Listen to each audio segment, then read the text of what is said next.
Ladies and gentlemen, hey, hi, how you doing? Welcome back to the channel. Thank you so much for stopping by. With Modern Warfare 3, we are, of course, all jumping in for the very first time here with the full launch. And as you are diving into gameplay just like me, you gotta make sure your settings are right. So today, I'm walking you guys through every single setting in the game, whether you are on console or PC, and giving you the best option to use. And hopefully this will help improve your overall gameplay experience and quality here as you're diving in for the first time. If it does help you out, or if you just simply enjoy the video, do me a favor, drop a like on it. It would be really appreciated. It does really help the channel grow. And if you're new here, of course, every single day, I got you covered with news, updates, meta breakdowns, everything going on between MW3 and Warzone is here. So feel free to hit that subscribe button and turn on those post notifications. So the first thing you're going to see when you open up your settings menu is this quick settings tab. And it's really cool because you can pretty much customize anything you want to put here just by favoriting it on the menu. So if you're someone who is actively changing their sensitivity a lot, you can favorite that and put that here. Or if you need to change your volume a lot, you can put that here. This is totally individual to you, so this tab doesn't matter too much, but it is nice that you can sort of customize it to your liking. The first thing that is going to be here, though, that's actually for settings is obviously keyboard and mouse. But here's the thing.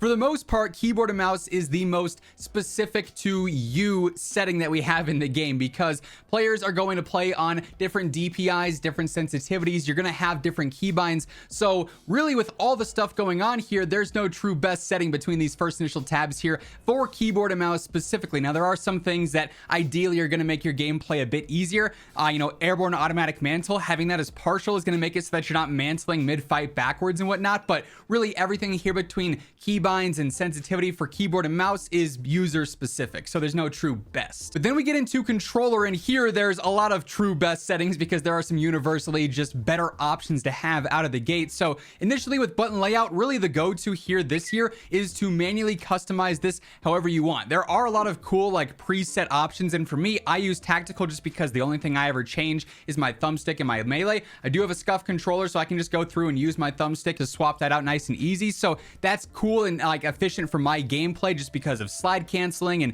you don't melee all that much in game, so it's not super vital. But you can go through and manually change any of these inputs to whatever thing you want them to do. If you want your lethal equipment to be something else other than R1, you can do that, and that's super convenient. So I would highly recommend going through and doing that. For flipping L2 and L1 and R2 and R1, that's more personal preference based, as is stick layout. Vibration, I'd always recommend to have off. While it's cool for immersion and whatnot with haptics and whatnot going on with the trigger effects, it's nice for like realistic gameplay and it's a cool feature, but for competitive gameplay, not really doing you many favors. You want to have that steady and precise aim, and if your controller is shaking, that's not going to help. So be sure to turn off controller vibration and the trigger effect.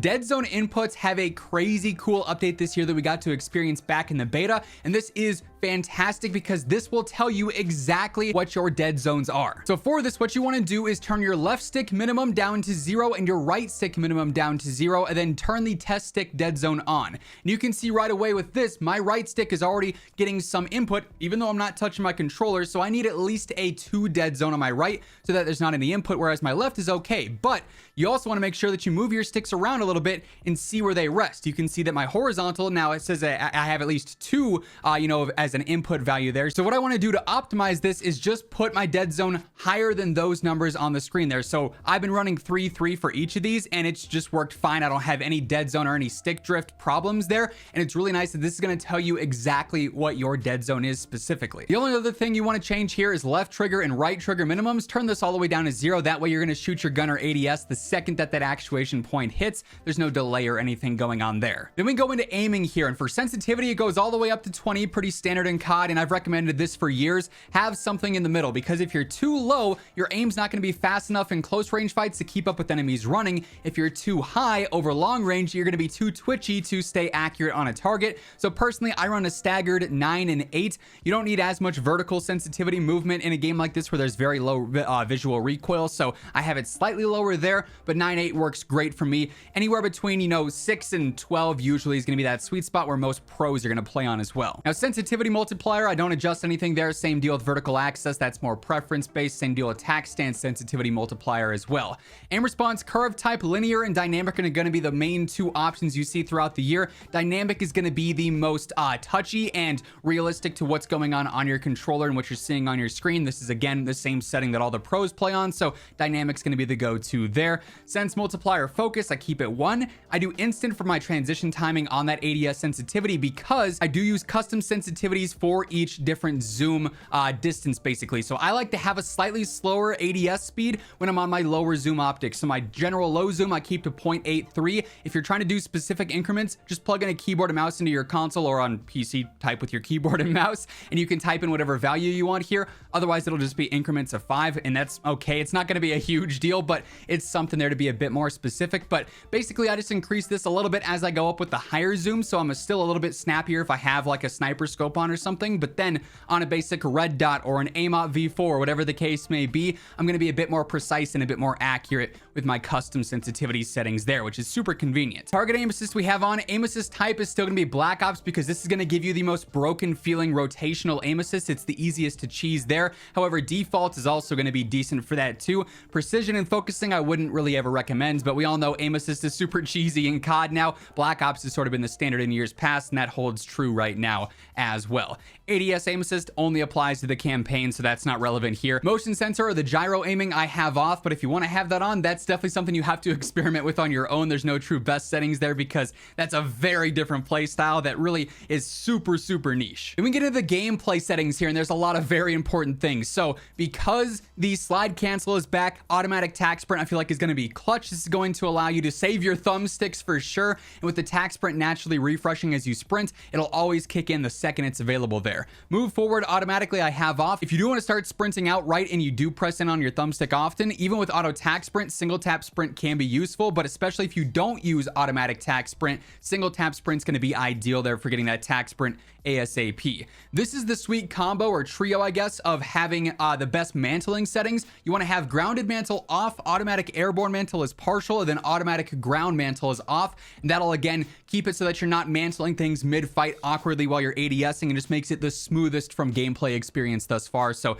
be sure to have that trio selected as such. All right, it's new shirt and new day Zach here, because as I was actually editing this video, the day one update ended up changing a few things here and there. So you're going to see alternative shirt Zach pop in here and there from this point on. But initially, one of the new updates is with the slide and dive behavior. We've got more options here now. We can have tap to slide if you're trying to slide cancel consistently, tap to dive if you want to dolphin dive more, slide only or dive only. And these are important because this will actually allow you to basically have no input delay if you're trying to slide cancel consistently. Before, if you have this on tap to slide, it's going to make it so that when you press in whatever your slide or dive button is, for me it's my thumbstick, it's going to wait a second to see if I'm tapping or if I'm holding. It's not an instant slide. If you change this to slide only though, it's going to be an instant slide. But keep in mind, if you change it to slide only, you're not going to be able to dolphin dive, which can be useful for getting off of buildings and whatnot. So for Warzone, you might want to keep it on tap to slide. It really is dependent on how much you are actually using a dolphin dive versus just sliding. For multiplayer, diving's not as useful. Slide only could be a really good option here. Plunging underwater, you're going to keep this on just your basic trigger if you want there. Parachute auto deploy, I'd have this on off entirely. You want to be able to get as low to the ground as possible with that. Sprinting door bash I keep on. Ledge climb behavior mantle only, and slide cancel sprint we obviously want that on for the slide cancel properties. For combat behaviors, ADS sight, of course we're going to have that on hold. I change my zoom with my sprint button, but you can also change that to your melee button if you wanted to. That's all personal preference there. I'm doing a hold for all the standard animations for equipment and everything going on there. Nothing too crazy. Weapon mount exit delay I keep on short, but I'm not sure if there's like a full delay here. It might just be more so placebo, but you might as well have it on short there. Tack stance animation or activation. This is going to be the tack stance when you're sliding and whatnot. I have this as ADS plus down on my D-pad because that's not something I'm going to accidentally bump. I'm going to know when I turn this on manually. It's not going to mess you up mid-fight by any means. So I'd recommend changing that to either off entirely or to the ADS plus down if you're trying to use it in your gameplay, but you don't want to mess up like a normal gunfight by pressing the wrong thing there. Prioritize interact would be the go-to option for Warzone. However, for multiplayer, you probably just want to have tap to reload. That way you're not picking up any weapons randomly or doing things you don't want to do when you're trying to reload. Tap to reload or prioritize reload would be the go-to for multiplayer. And then armor plate behavior doesn't really apply as much in multiplayer, but apply all is going to be the go-to on that as well. They also added the backpack control, but this is mainly relevant to Warzone. It doesn't really have a huge place in multiplayer. Depleted weapon ammo switch, that's totally up to you if you want that on or off. And then 1x1 for quick C4, so you can just quickly throw one, blow it up. You don't have to always throw two before you can actually get that explosion off and potentially get that kill. The manual fire behavior, I have that on press. Then the vehicle stuff here does not really matter. Short delay, free look, and melee for that. Now we get into graphics, and some of this is going to be very specific to PC and even more so specific to your PC. Some of this will be available on console as well, so important to take note of what's what here. Initially, if you're on PC, full screen exclusive is going to give you the best FPS possible, so I always have that on. Full screen borderless is convenient for tabbing out, but for best FPS, exclusives the way you want to go. Obviously have this set as your display monitor and the screen refresh rate, whatever your monitor is set to. I've got a 1440p monitor that's 240 hertz, so I obviously have that set as such. VSync, you want to turn this off. This is going to cause input lag if you turn that on, so don't want to have that. Obviously, I keep that as off. I do set a custom frame limit, 240 hertz monitor. There's no reason to go above 240 hertz or 240 frames for me, so I keep that at that. I like to have 120 on the menu because it's nice and smooth, but that's not necessary by any means. Display gamma, I keep that as standard. Brightness, I like to have mine on 55, but this is more so dependent on your monitor, so just take note of that. Obviously, if you have HDR or your monitor's peak brightness isn't as good, you might need to adjust that more. Focus mode, I keep this off. We also have the new eco mode preset with the day one update. For this, I'd recommend probably just changing it to custom unless you want to have like the sort of power saving modes on, in which case you'd manually adjust that as you need for minimal or turning it on completely. But for most players, you're probably not going to want to limit the power. It's a pretty niche option there for sure. For me personally, reflex low latency, I just keep on. From the way that I understand this, basically on plus boost is what you want if your GPU is, you know, more powerful than your CPU. If they're roughly equal, have on, that'll help boost FPS a little bit. It's worth always having this either on or on plus boost though, depending on your setup. HDR, I don't want on, so I keep that off. Now, quality. Obviously, this is going to be PC specific for the majority of this, and truly when it comes down to it, there is no best. And I want to really emphasize this because I'm sure there will be plenty of comments saying, hey, I'm trying to run the same settings as you and I'm getting terrible FPS. This isn't the best settings. Or, hey, I can run way higher than you and get better frames. It's really just dependent on what your PC specs are like. Personally, I got an overkill PC. I'm running a 4090, a 13900K. So I have this as a dedicated gaming PC. I can kind of up things a little bit higher and still retain a decent frame rate because I also want the good graphics for the videos and whatnot as well. So this stuff, while I'll show you mine, is not necessarily one-to-one to copy off of. So just keep that in mind. Initially, for upscaling and sharpening, I like Fidelity Cast. It helps with that sharpness, just makes the game look a little bit more crisp. However, other players are going to want to run something like DLSS to get more frames. It might lower the visual quality a bit, but if you're just trying to straight up go for frames, that might be an option you want to run instead. And I keep my cast at about 85 though, for what it's worth for my sharpening there. I keep the VRAM target scale at 80. Texture resolution, I keep on normal. If you want better graphics, obviously turn that to high. If you want better frames, turn that lower. Texture filter, I keep on normal as well. Again, if you want more frames, go low. If you want better looks, go high. Depth of field, always have this off regardless. We don't need more blur. My detail quality, I keep on high. Again, for more frames, go lower. Particle resolution, I keep on normal. You could go even lower for better frames here as well. Bullet impacts are useful for information, so I keep those on. Persistent effects, I do have these off for better frames straight up. Shader quality, I keep on medium. Same deal. If you want better frames, go lower. On-demand texture streaming, this is important. On console, you probably want to have this on. On PC, turn this off. It is not helping you on PC. It's going to not help with keeping the game smooth, keeping you with better FPS. Turn this off on PC every single time. Then obviously the texture streaming quality does not matter because we have that off.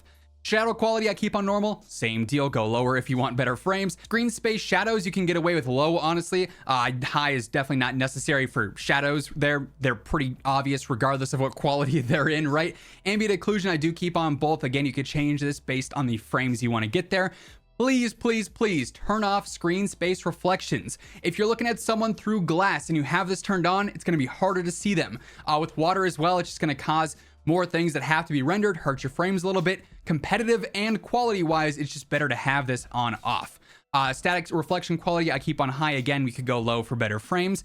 Environment tessellation, you only really need on near unless you really care about graphics. This will again help with FPS. Terrain memory, medium, you could go lower or min, I guess, here for better frames. Volumetric quality, medium, again, lower for frames. It's basically the same rinse and repeat answer here for the majority of it, but medium's a good place or normal's a good place to test and see. Do I need to go lower? Do I need to go higher? How many things can I turn on high and still retain a good FPS? There's a lot of trial and error here for sure, dependent on your PC.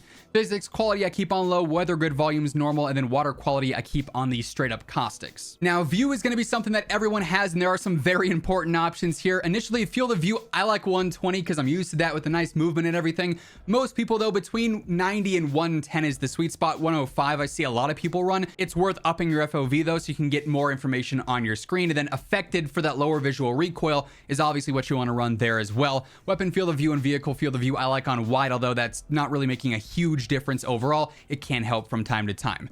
Please turn everything off here. Weapon motion blur and world motion blur, you do not want these on. They're cool for cinematics. They are terrible for competitive gameplay. And then film grain, same deal. I turn this to 0. You don't need more graininess on your screen. It's going to hurt with your clarity and being able to spot things easily. And then the camera movement, you might as well turn this to least. There will still be some, but the less camera movement and shake, the better, right? So that's pretty straightforward. The day one update also added in the inverted flashbang setting, and I won't lie, in theory, it's nice to have this not blinding you whenever you get hit by a flashbang, right? But then I've changed it to inverted turned on, so it's a black flashbang basically, and then it makes me think my game crashes. So it's largely a personal thing. Neither is the most convenient, like getting hit with the flashbang is never ideal, but really it comes down to which one you prefer more for that. Also, speaking of visual clarity, this is my Paul Blart Mall Cop segue into shouting on my friends over at Gamer Advantage. You guys always see me rocking the GA frames every single day because genuinely they are the most important part of my day-to-day setup, more so than the controllers or the crazy PCs or the monitors, because if I didn't have these, I'd be getting headaches, eye strain, I wouldn't be sleeping as good at night. This helps out with all of those, allows me to feel fresh every single day, to grind camos, to level up weapons, whatever the case may be. And this is applicable even if you're not playing games all day. If you're doing work or doing school looking at screens, these are serious game changers, so if you want to get a pair for yourself, throw in code Immortal at checkout. It'll get you a nice little discount. Now for audio, this tab got a lot of updates with the day one update, hence new shirt here. Initially for the audio mix, this is really dependent on what you're using in your setup. For me, I've got a DT 1990 Pro headset. It's going into a full-on preamp and into my Go XLR, and for footsteps, for me, home theater is the go-to. That's what I use. But back on Warzone, I would use PC speaker because that's where the footsteps sounded better there. If you're using IEMs, it might be different. If you're using your monitor or your TV speakers, it might be different. So really important to just be aware of what's going to work the best for you, because this won't be the same overall for most players. So just keep that in mind. But home theater, PC speaker, and headphone bass boost usually are like the go-tos there. What you really want to focus on is your master volumes here. Obviously the bass master volume, have that on whatever you want it to be so that you're not blowing your ears out. Music volume though, you can turn this off entirely for gameplay and cinematic because music's giving you no information. It's not going to help you out at all. All you care about here is dialogue and effects. Dialogue will be like enemy UAV inbound and stuff like that. It's important to hear that. It's the most important to hear effects though, being able to, hear footsteps, enemy gunfire, player movement, anything like that. Effects is going to be clutch. So you have to have that turned up high there for sure. Then voice chat you can have on whatever you want with that. Voice chat settings here, if you want to have it on, you can have it on. Last words voice chat is like the death comms. You can turn that on if you want. Proximity chat as well, obviously for like multiplayer, doesn't really matter here, but for zombies or for Warzone eventually, that'll be important there too. Then microphone settings, you can change this as you need for your specific mic setup. Subtitles, you can have those on if you want, not necessary by any means. Mono audio, don't turn this on. It's not going to help you hear anything better. Tinnitus sound, you can actually reduce this. So like if you get hit by a flashbang or something and then there's all that ringing, you can make that less obnoxious. Turn that on. That's definitely a W. War tracks, if you want to have on, you can have that on. Same deal with the Juggernaut music. And then you can actually change the hit marker sound as well if you want. That's up to you. That's definitely preference based there. And then for interface here, really the only things you want to focus on here are the HUD and then also your telemetry. So initially, please use a square minimap. Do not use a circle minimap. Square gives you more information. That should be something you change right away. It's a rookie mistake to use a circle minimap. Not worth it at all. I like to have my rotation on. I feel like it's easier to do callouts with that rotation on. Crosshairs on, I actually love having this basic default sized center dot because it's going to help out more with centering. If you're YYing or if you're in a situation where your crosshairs aren't showing up, you can just put this on and you're always going to have that one center dot and you can center way easier. So it's super convenient for gunfights. Definitely worth turning that on there. Hit markers and damage based hit markers you obviously want to have on there. Full names for easy player visibility there. If you want to have text chat on, you could have that on. And then telemetry, what's really important here on PC, your FPS, so you can obviously see what frames you're getting, so you can adjust your settings. Do I need to go higher? Do I need to go lower to get a stable FPS to see if you're getting any drops or anything or spikes there? But then on console, the main one is going to be server latency and packet loss. You want to have each of those on. That way you can just be sure that you're not getting any lag on your end that's not also just server side. If you see that there's latency with the whole server, it's obviously going to be much more ideal there than okay, is it my PC messing up? Is it my console messing up? What's going on there? So that's pretty important as well. And then everything else here really is not all that relevant whatsoever. And then in account, nothing really matters here. You could import your settings from MW2 or other CODs if you wanted to. It doesn't always work perfectly, but it kind of works. So if you're trying to use the same stuff you used last year, for instance, for multiplayer, you could import those and not have to go through every single tedious setting, which is super convenient. But that being said, those are the best settings you want to be running here in MW3. Hopefully this video helped you out. If you did, or if you simply enjoyed it, do me a favor, drop a like on it. It would be really appreciated. And if you're new here, you want to guarantee you are up to date every single day with all things going on in MW3, be sure to hit that subscribe button and turn on those post notifications. But once again, thank you so much for tuning in. And until next time, take it easy, have an awesome rest of your day, and I'll catch you later. Peace out.